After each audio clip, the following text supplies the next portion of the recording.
Hello guys, welcome back to movie reviews for the Series 18, absolutely. Now this series could be very shorter than the previous ones actually. I'm going to talk about 6 films for this year really, just to, basically just do other scheduling things on the channel as well. So there'll be more stuff on the channel than reviews, so I'm scale it back a bit really, just generally. So 6 episodes for this series, just talk about one movie.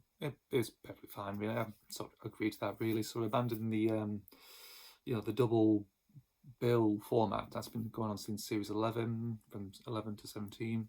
Season from 18 onwards, we'll see what happens anyway. So it might come back to it. I don't know, maybe, or maybe it's like the new norm now. We'll see. And to start off with this series, we'll talk about an obscure, very lesser known film actually from Britain and Spain. Actually, so it's a Spanish film from 1996. This is, and this is a film called Killer Tongue or The Killer Tongue. I'm not sure what the actual Spanish title of it is, but it's worth checking out because I've been interested to see if I think no one's really talked about this film. I think some people have talked about this film before, maybe on some B-movie podcasts sort of things. Really, maybe do like a live reaction without the footage itself. Interestingly, so this film. This is a science fiction horror comedy. This is, and again, it's like I mentioned before, it's British and Spanish production. This is. It's directed by Albo Scami. I don't know. It's a bit of an unusual name, really. Indeed. And this tells a story of 2 bank robbers who are fleeing from a heist. They do, and they separate. They do. While the boyfriend's has taken himself in, gone to prison. The woman who his girlfriend basically ends up hides in a nunnery. She hides out. She does, and also she's got coloured poodles for some reason. Maybe just to get some company. I'm not too sure. One night, while she's eating dinner, a meteor comes down into the desert. It does, and mainly outside the nunnery actually, or wherever she's staying, hiding, and then.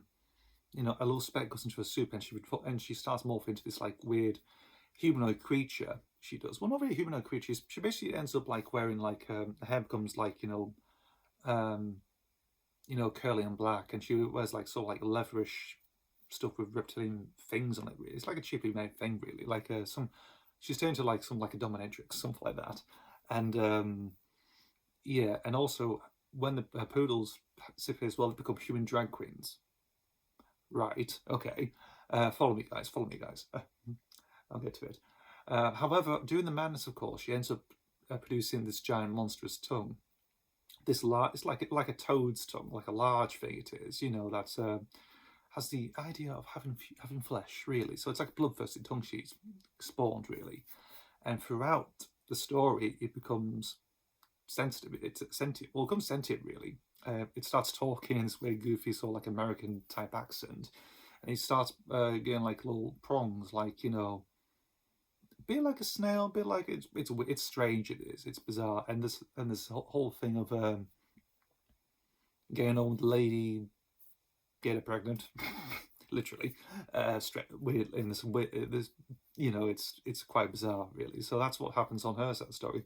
On the other side of the story, you've got the bodyguard named Johnny, who actually the girlfriend is called Candy. The boyfriend Johnny is in prison camp. He's stranded, in this prison camp. He's trying to escape.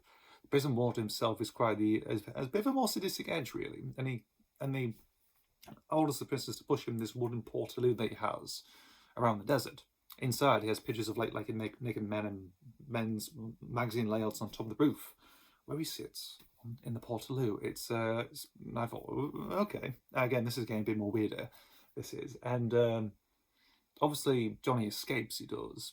He uses the jeep, and but most of the movie he does, he ends up being handcuffed to a jeep. He does, and tries to pull across the desert. So most of that movie is Johnny pulling the jeep through the desert, really trying to make an escape, really, while he's handcuffed. Strangely, and when he does escape, actually, I think he ends up getting shot in the leg. And he has to hobble along with a bump plate on as a walking stick, like a crutch. Strangely, you've also got this weird thing about or the bank robbers themselves, including one of them's trying to pee. He's like having struggling to pee. That's his running gag, really. That one, indeed, strangely. And he's come up and says when he pees on the meteor, which is it's become like a weird stone sculpture thing, strange, like some contorted stone thing, pillar, or whatever, and pees on it, ends up exploding into a million pieces. He does, and yeah, it's quite lunacy, and also to the climax as well. You've also Johnny picks up this. He was originally a mutant nun, becomes like this majorette thing, I don't know how you call it, like a drum majorette. I think it's known as it's portrayed as, apparently, if I look at synopses, and then obviously meets on a bed, strangely in the middle of the desert, like on a rugged, rusty bed. And then Candy appears. They nearly fall off a cliff because Candy thinks Johnny's cheating on her, really, even though she's in a monstrous form. And then they go to the the altar of church, really, and then face off against them using the powers of the meteor. Of course, they drag. Basically, most of their cast explode, including the prison officer and the prisoner, who actually end up in this like confession booth and they fall and explode.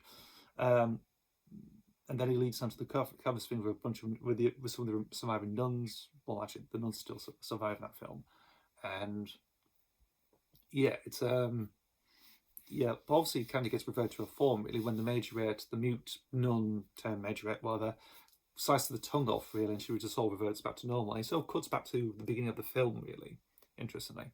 And it's like it feels like a fever dream, like bookend. That sort of strange thing, really. It's like she's telling her story, then it happens all the way through, and it's like, this is how I've ended up being. This is where I'm at now. Okay. So first things first, it's a crazy film. This is an absolute crazy film, this is.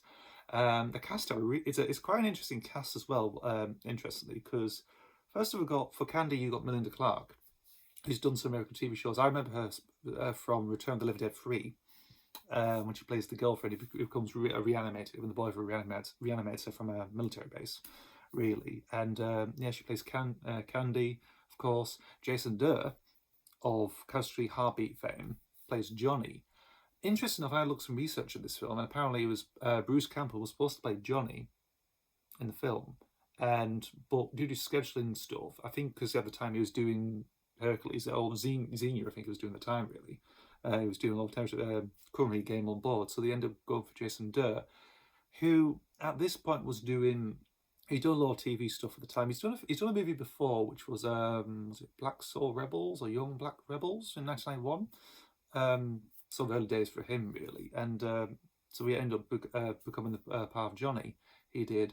There's a couple of scenes on here that actually indicate that Bruce Campbell was supposed to be in the film, and you see Jason trying to replicate Bruce Campbell's mannerisms. And of course, there's a couple of films, but actually it's really interesting. It's an interesting thing, really. But also, it's very strange hearing him doing an American accent, because all the other stuff I've seen him in, really, is just his natural British speaking. So it's interesting. I think it's probably the only time he's actually ever done an American accent. Correct me if I'm wrong if you're familiar with Jason Durr's filmography, really, interestingly. And pretty interesting stuff. Quite an interesting role for him. Strangely, Robert Englund's in this film. He plays the prison warden. He does, who's just bonkers and manic. I think it's all like what England does, really, in a way.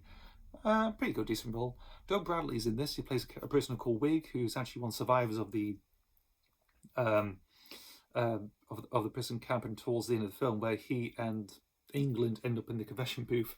It's weird, actually, because it's a weird, awkward scene. It's like, I thought, like, are those two going to kiss in the confession, because the show is so completely tight. If you look at the film, it's like they're very close together. It's like they probably just start, putting the lips together or something. It's like, it's interesting, quite bizarre.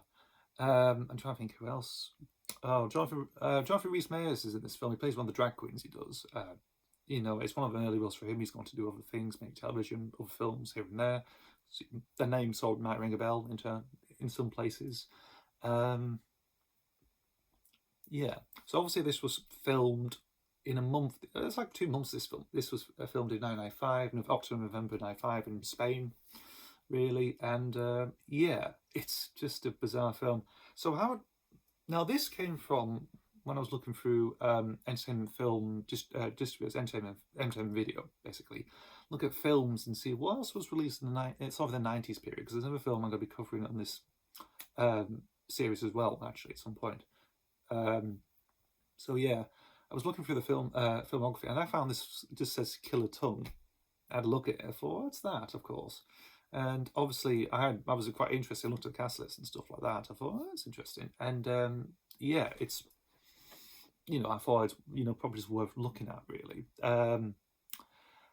One thing to notice: this was it's been released on DVD in other countries, but not here in the UK.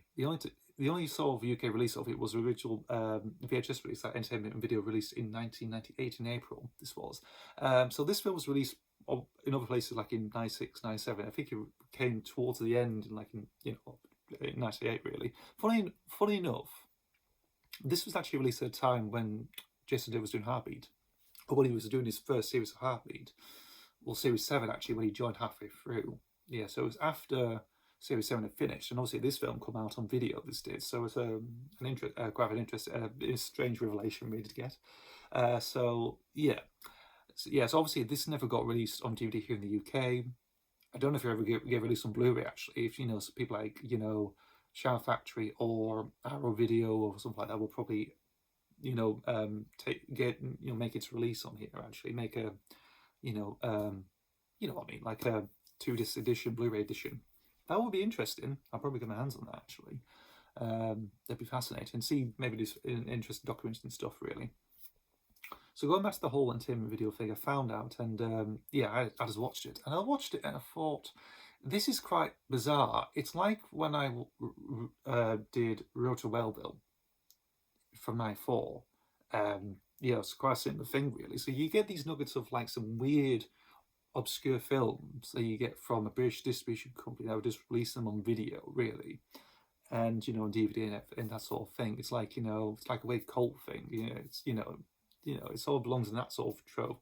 It's like if you look at, I won't say cinema clubs like a similar thing, really, but it's like there might be a obscure film that, but they do like mainstream films. Entertainment video do really interesting, weird films, quite strange films as well. Included, you probably look at if you look at the list of all the films, you think, oh, that's interesting. What name is that? It's like told you that as stuff like the Wisdom of Crocodiles with Jude Law. Again, that's a quite a forgotten piece that is, and there's other stuff included as well. So yeah, so I only watched this earlier this year actually, just by instance, by chance really, and I enjoyed it for what it was. It's got a lot of time. It's nicely shot actually. I think the version I shot is probably that 4:3 VHS version, English version. There's a Spanish version. There's also a widescreen DVD version, which I also on one of the websites I actually use to watch other films and new films, of course. And yeah, it's a really bizarre film. It's one of the bizarrest films I've ever seen. It's a cheap popcorn movie, but it's got stuff to it. It does. It's really interesting. Christopher Figg, who worked on the Hellraiser movies, actually is one of the producers on the film as well. So it does have that sort of British body horror type thing to it as well. Bit of possessions here and there. Bit of the religious imagery. Does the religious imagery as well, and just bizarre stuff. Really, you sort of look at the film and everything else. There's good little gags here and there. It's bloody. It's insane. It is something worth looking at. I think it's like Would I say it's a guilty pleasure? Actually, yes, I would say it's a guilty pleasure among with some couple of the other films I could probably cover as well. But it's that interesting. It's that bizarre.